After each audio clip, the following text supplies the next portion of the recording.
Hello everyone, it's me, Clayton. I just finished watching Dragon Ball Super Superhero.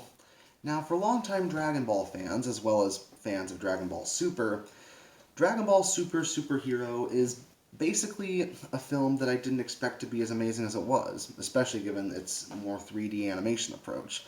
But with some great battles, some great comedy, and some awesome callbacks to Dragon Ball's past, Dragon Ball Super Superhero may not be an essential film, but it is a really fun one. But let's get to the story, shall we?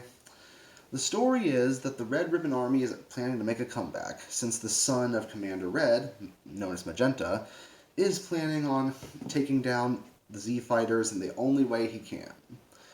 By getting the by getting the grandson of Dr. Gero, known as Dr. Hedo, to, to and getting him to work for him at the Red Ribbon Pharmaceutical Company to create new androids that Dr. Hedo bases on superheroes.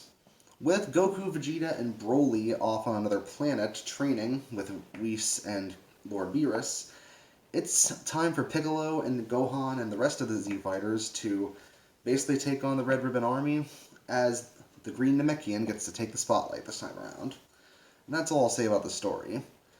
As someone whose favorite character was Piccolo when it came to the original Dragon Ball and Dragon Ball Z series, I do appreciate the fact that he gets the main focus here, as well as his relationship with Gohan being one of the centerfolds of the whole thing.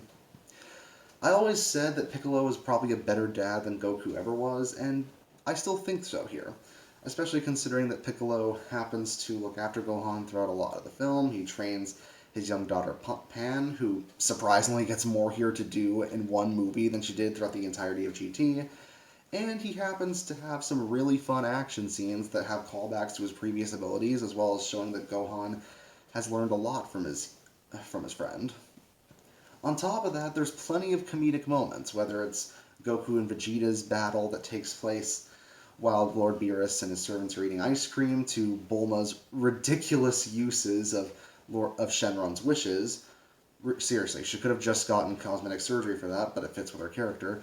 To most of the superhero elements, such as the androids Gamma 1 and Gamma 2, but mostly Gamma 2, striking superhero poses and having sound effects for every single one of their actions.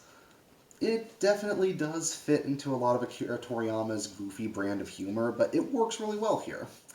And all the new characters feel like they fit into the universe pretty darn well, especially considering the amount of callbacks that are put into this film. Now, I was a little skeptical when I heard the film was going to be animated using CGI, but it turns out the CGI is really, really good here. It allows for a lot of impressive camera angles, some really large-scale battles, and it even manages to get most of the comedic facial expressions down. Plus, there is 2D animation that's used for flashback scenes, especially during the film's beginning, as well as throughout certain bits of the first act. And the 2D animation looks really, really good, about as good as the ones that was used for Dragon Ball Super Broly. Now, if I had to go for a few negatives, I am kind of disappointed that Android 18 and 17 weren't utilized as much as I thought they'd be. Sure, Android 18 shows up for the climax to fight alongside the rest of the fighters, but considering that the Red Ribbon Army is involved and Dr. Gero created 18 and 17, I thought that they would have a bit more of a role to play. But instead, Android 18 and others like Trunks, Goten, and Krillin are basically glorified cameos. But you can't have the story focused on too many characters without it feeling overstuffed. And keeping the focus on Piccolo and Gohan was generally the smart move, while still giving the new characters enough time to establish themselves.